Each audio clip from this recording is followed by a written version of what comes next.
Good afternoon, I'm Mai Rodriguez. Today on Newsfeed at noon, President Bongbong Marcos announces Jane Veloso, a Filipina on death row in Indonesia, is finally coming home. Vice President Sara Duterte again skips the House hearing into her alleged misuse of government funds. Ukraine fires American-made missiles into Russia for the first time. And the bittersweet ending to a stellar career, tennis legend Rafael Nadal loses his farewell match against his Dutch rival. Thanks for joining us. We begin with the good news.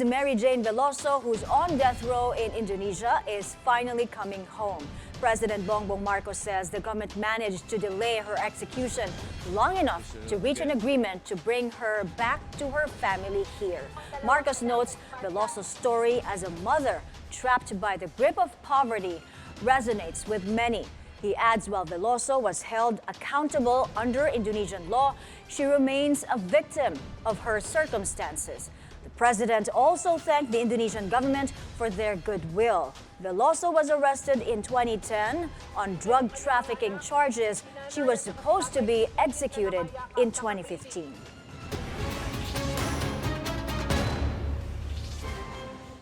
Vice President Sara Duterte again a no-show as the House Committee on Good Government and Public Accountability resumes its inquiry into how her offices spent their confidential fund.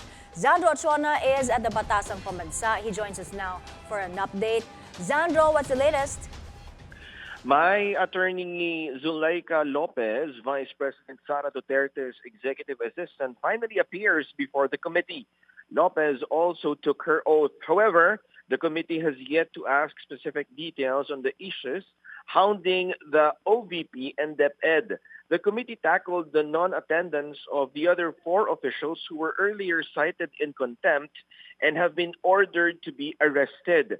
Among them are Attorney Lemuel Ortonio, OVP Assistant Chief of Staff and Chairperson of the Bids and Awards Committee, Gina Acosta, OVP Special Disbursing Officer, Edward Fajarda, DepEd Special Disbursing Officer, and Attorney Sunshine Fajarda, former Assistant Secretary of the DepEd.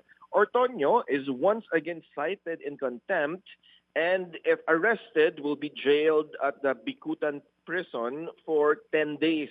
Committee Chairperson Representative Joel Chua explains Ortonio could have asked the Makati court, with which he too has a scheduled hearing today, to attend the House inquiry. The committee is now discussing matters pertaining to the acknowledgement receipts and the observations made by the Commission on Audit. Zandro's attorney Zulaika Lopez asked about the whereabouts of the other OVP officials. Yes. However, Lopez denied knowledge as she only arrived last Monday after leaving for the U.S. for 2 weeks. Right. Thank you for the update. Zandro Achona reporting from the Batasang Pambansa. Election officers are on a 3-day hands-on training for the 2025 elections. The poll officers are learning how to operate the automated counting machines. Let's get an update from Hannah T, who is on the scene at the World Trade Center in Pasay City. Hannah, how's the training going today? The day 2 of the Convention of Election Officers is jam-packed. Top of the agenda today is the introduction of automated counting machines, or ACMs, to election officers as part of preparations for next year's polls. COMELEC Chairman George Garcia said that all election officers nationwide must know how to operate these machines to ensure smooth elections. Miro Systems, COMELEC's partner for automated elections, introduced the machines, while the COMELEC showed and demonstrated the step-by-step procedure, starting from how to unbox the machine, install the paper, and print ballots. Election officers were also taught how to review ballots, generate results, and operate the machines during election day. These machines are part of the early batches delivered by Miru. According to Chairman Garcia, the expected 110,000 ACMs should all be in the country before this weekend. Only about 6,000 printers are still set to arrive. Hannah, what else are we expecting in the training this afternoon? There will still be discussions later in the afternoon which will focus on election offenses and a quick review of rules for canvassing procedures. This is the first time the commission gathered all election officers across the country in preparation for the next year's election. Back to you, Mai. Thank you, Hannah T. reporting from Pasay City. Ukraine fires American-made missiles into Russia for the first time, but Moscow says its forces shot down 5 of the 6 missiles that targeted an arms depot. Kiev conducted the strike on the 1,000th day since Moscow's invasion. It also came just 2 days after the U.S. government gave Ukraine the green light to use American weapons against Russian targets. Moscow has warned such a move would make Washington a direct combatant in the war, prompting Russian retaliation. President Bongbong Marcos showing solidarity with Ukraine to allow or to also mark 1,000 days since Russia's invasion. The president stresses the Philippines' unwavering support for Ukraine's sovereignty and independence. Marcos expresses hope for a comprehensive, just, and lasting peace in the country. He also calls Ukraine a valued partner. Donald Trump and the world's richest man, Elon Musk, solidifying their budding bromance as the U.S. president-elect personally witnesses the latest test flight of SpaceX. Trump flew to South Texas to watch the launch of the Starship rocket that's designed to ultimately land astronauts on the moon and ferry crews to Mars. It didn't go perfectly, though, since the reusable booster did not return to the launch pad as it had historically done on a previous test last month.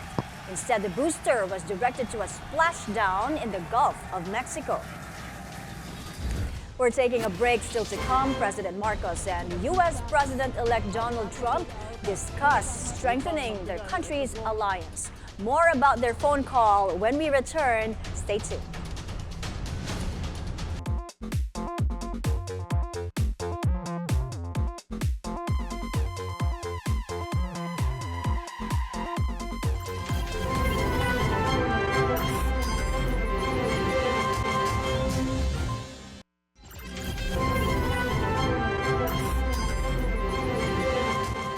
You're watching Newsfeed at noon. President Bongbong Marcos congratulates U.S. President-elect Donald Trump over the phone. Marcos says Trump also asked how his mother, former First Lady Imelda Marcos, was doing. The two leaders likewise discussed strengthening their country's alliance and the lives of Filipinos in America. Filipino sa Amerika, overwhelmingly, naging binoto nila sila. I'm sure maalala nila pag tayo ay para magkita kami at plano kong makipagkita sa kanya as well as I can. It was a very good call, it was a very friendly call, very productive, and I'm glad that I was able to do it, and I think that President-elect Trump was also happy to hear from the Philippines. Over now to Donald Trump's cabinet. Celebrity doctor Mehmet Oz set to run the Centers for Medicare and Medicaid Services. He will head the agency which oversees health insurance coverage for more than 150 million Americans. Oz is a cardiothoracic surgeon and TV host who ran unsuccessfully for the Senate in 2022. He is set to work closely with Trump's health secretary pick, Robert F. Kennedy Jr. Trump is also poised to name Linda McMahon as Education Secretary.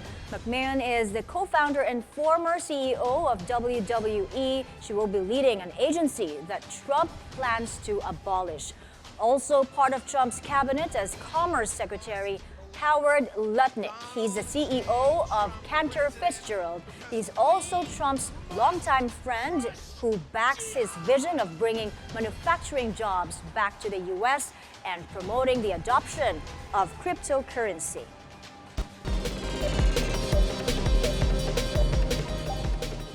The country's balance of payments position swings into a deficit. It stood at a $724 million deficit in October, reversing a surplus of $1.5 billion in the same month last year.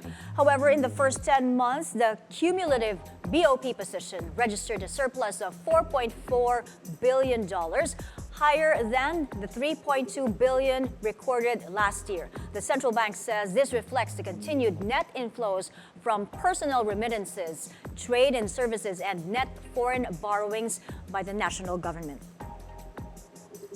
A consumer group is asking the Manila Regional Trial Court to declare invalid certain provisions of the NAIA Public-Private Partnership Project Concession Agreement. The Consumers Union of the Philippines says the provision on regulated and unregulated fees and charges are illegal, arbitrary, and discriminatory. The petitioners also want the court to nullify an order by the Manila International Airport Authority allowing the new NAIA Infra Corporation to adjust fees, dues, and charges. The group says the Public-Private Partnership Code does not allow MIAA nor the Transportation Department to grant private partners the power to fix rates or charges. Following NNIC's takeover, NAIA parking and terminal fees skyrocketed by several 100%. The investment arm of ultra-billionaire Manny Villar hits a profit slump. Golden MV Holdings saw its 9-month earnings drop 3% to 1.1 billion pesos. Revenues dipped by 19%, mainly due to a decrease in residential unit sales. Interest income from contract receivables also fell 33%. However, income from interment services increased 23%, driven by higher demand. It's been a decade since Crate and Barrel opened its first store in the Philippines as the furniture store celebrates its 10th anniversary. Exciting new updates await its customers. Ferdy Salvador has more. Crate and Barrel established its first presence in the Philippines in November 2014, when it opened its first store at SM Mega Mall. A decade later, the furniture and homeware brand now boasts 3 stores, offering Filipinos a wide range of home essentials. I am with the Vice President of Crate and Barrel Philippines, Steven Texon. Hello, Steven. Hi, Ferdy. How are you? Great. We are super excited to celebrate with you today. Tell us about what's happening. We are extremely excited as well. In 2014, Crate and Barrel Philippines opened its first store in SM Mega Mall. Today marks our 10 years here in the Philippines. Wow, that's a lot of design for 10 years. Yes, a lot of design, a lot of timeless pieces that have served a lot of our customers. Yes. But what are the other customers going to expect when they come to the stores this season? Given that we're in the holiday season, some of our exciting holiday merchandise just came in, some fun ornaments, and a very fun nutcracker figurine. Texon shares that Crate and Barrel has experienced steady growth each year, becoming the go-to destination for home essentials in Metro Manila, Cebu, and Pampanga. In 2025, Crate and Barrel will introduce new initiatives designed to make the shopping experience even more enjoyable for its customers. We will be introducing our Design Desk service, which will make the design process more seamless for both our customers and design partners. Our new gift registry app will be launched so our customers can easily create and share their wish list with just a few clicks. And we'll be expanding our collection with fresh designs and collaborations that meet the modern mindset. You can truly feel the magic of Christmas here at Crate and Barrel for their 10th year anniversary. Go check them out at their stores in Mega Mall, Aura, and over at SM Makati. This is Ferdy Salvador reporting for BNC, always on top. And we're taking a breather. Up ahead, Beyonce returning to the NFL stage for its Christmas game halftime show. The details when Newsfeed at Noon returns.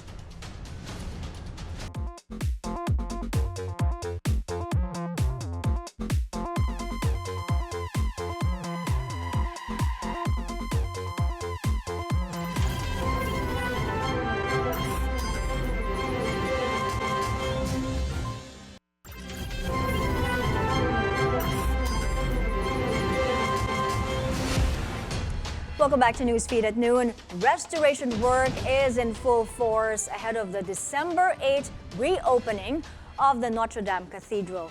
The iconic landmark was ravaged by fire in April 2019. It remains unclear what caused it, but French authorities have said an electrical fault or a cigarette may have sparked the blaze. The facade of the building held, but the damage has required years of work to stabilize and restore the edifice. The cost of restoration, 550 million euros, funded in part by massive donations from billionaires François-Henri Pinault and the Arnault family. In sports, emotions running high at the Davis Cup in Malaga, Spain, where Rafael Nadal's storied career in professional tennis came to a close.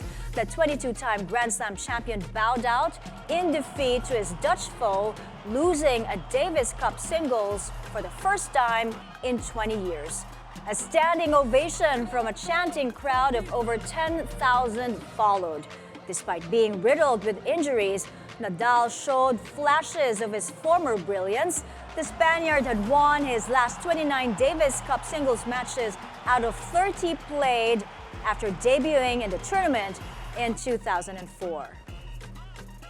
And before we go, Beyoncé taking the NFL stage once again as the halftime performer during the Christmas Day game this year. The Queen Bee's performance will take place in Houston, Texas, and will be broadcast by Netflix. This kicks off what is expected to be a new holiday tradition, as the streaming giant also announced NFL games for 2025 and 2026. Beyoncé has performed multiple times at the NFL stage, with Destiny's Child in 2013 and with Coldplay and Bruno Mars in 2016. And those are the news this hour. I'm Mai Rodriguez. Keep it here on BNC, the Bilyonaryo News Channel. Good afternoon.